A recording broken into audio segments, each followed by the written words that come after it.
Hey everyone, Justin McLennan here from RolePotential, an organization who really believes that sales roles should serve the people in them, not the other way around. And that's why what we do is we help organizations design roles to drive collective and sustainable growth, not just for the organization, for the role itself, but also for the people within them. So with that in mind, I'm really excited and we're really excited to share a tool with you today, one that we wish we had when we were sales reps. But first, before showing it to you, let's talk about why we created it.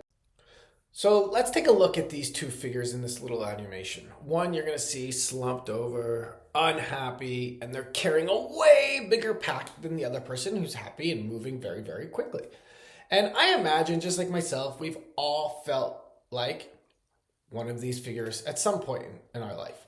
We either felt unstoppable, or we might have felt like we're carrying a very heavy pack up a mountain and it's just draining. So here's the thing. What makes one pack heavier than another pack? Well, it's the patterns that we decide, or sometimes don't decide, to carry along with us. You know, our patterns that we follow every single day can either weigh us down, like the heavy pack, or they can give us energy and motivation to keep going. So here's the idea. Our thoughts, our feelings, our actions or behaviors all run on patterns. And the interesting part is if we pay attention to these patterns, we can start to feel unstoppable more often. Here's one for you to think about. How do you start your morning? And when work kicks off, how do you feel? Do you feel energized and ready, or are you tired and kind of off your game? So now take a moment and I want you to think about what are the patterns that you're repeating that are not serving you. Now take a moment and ask yourself, what are the patterns that are serving me? And what I want to do is I really want to stress the power of patterns and why it's so important to bring awareness to them. So let's walk through a common pattern that we all go through. Trigger being the alarm goes off for the first time. And depending on the morning, the alarm going off for the first time usually sets off one or two patterns for us. The first one being, boom, we hear the alarm and it's, oh my God, just 5 more minutes. It's way too early. So then we hit the snooze button. Goes off again, we hit the snooze button. Goes off again, we hit the snooze button. And we continue to hit the snooze button until we realize that, oh my God, if I don't get out of this bed and get to work, I'm going to be late. And what we do is we sacrifice a balanced meal in the morning and we might sacrifice some early morning movement. And we can't be surprised when we show up to work and we feel tired and drained.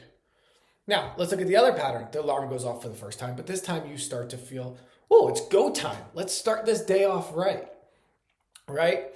And when we start to feel these and we get up out of bed right away, what do? We eat a balanced meal. We get that early movement, whether it's a walk, a stretch, a yoga, exercise, whatever it is. And then how do we feel when we get to work? We feel focused and we feel energized. And it really comes down to the difference. It comes down to the difference in what pattern did you follow in regards to your alarm going off. And here's the tricky part.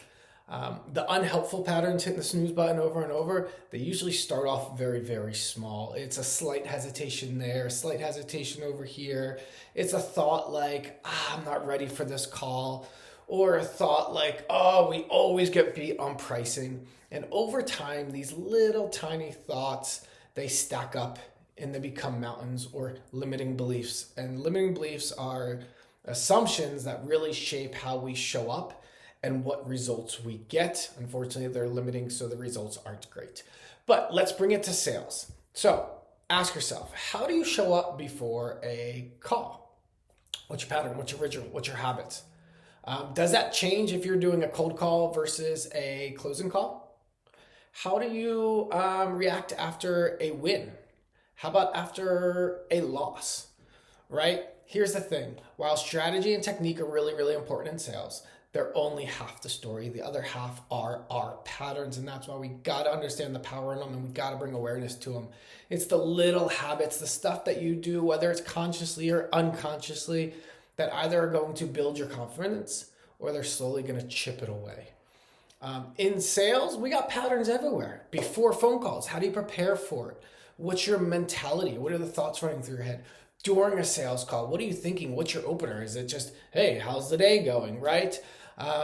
during the sales call, are we replaying this call we just had where we lost the deal? So if you want to get a handle on your patterns, here comes the tool. We got a couple ways for you. So first is the tools. So here it is, RolePotential's opportunity rating tool. It's not just another opportunity rating tool that says, hey, is your opportunity strong or weak? Yes, it's going to do that. But as we mentioned, it is designed to help you identify those patterns that are either limiting or supporting your success in the sales process, helping you understand what pieces are you ignoring, which ones you're not going into deep enough, or maybe what are some that you're focusing on at the wrong time of the sales process. Here's how to use it. 9 categories. Pick the selection that's best suited based on where your opportunity is at that point in time. Click calculate. It gives you the high, medium, low score, but it also will give you a breakdown of what are the areas that you scored low in. And it will also give you some ideas of some open-ended questions that you can ask on your next call or the coming meetings. And that gives you a little summary. That's the opportunity rating part. But from the pattern part, that's where the analytics come into play. So what it's going to help you do, it's going to help you get an understanding of what is your average score in all the categories across all your assessments. It's going to break down each assessment so you can see your score there. And then it'll give you a summary of all your assessments. But what's really important is that you don't want to just get the patterns of, what categories am I doing well in for all of them. Let's break it down by individual stage. And maybe when I break it down by discovery, I realize that in category 2, I'm scoring way too high. I'm going too deep. I should never do that. Or category 2, wow, discovery, you'd think this would be a lot higher, but it's not. I need to tweak that pattern. So that's why we do recommend, for whatever opportunities you want to utilize this with, use it 3 different times. 1 after discovery, 1 after a negotiation, and 1 after the proposal call. So that's the tool. We hope you like it. We hope you find it helpful. We loved it. I wish I had it. I use it now. So that's one way. The second way that RolePotential is here to help you get a handle on your patterns is we are doing another boot camp. And we're launching it. It's going to be at the end of September, Thursday, Friday. I think it's the 25th and 26th. Join. We'd love to have you. There's a link here. Sign up and come learn how you can get a handle on those patterns. So with that, I'll leave you with one final question. For reps, what is one silent pattern that's costing you the most right now? And for leaders, when was the last time you really looked at the person behind the pipeline, helping them identify some patterns, rather than just the numbers or another sales strategy that we've bonked the person over the head with 10, 15 times. So remember, our outcomes are a result of our patterns. They can limit you, but they can also empower you to great heights. Notice them, change them, and watch everything else fall in place. Thank you.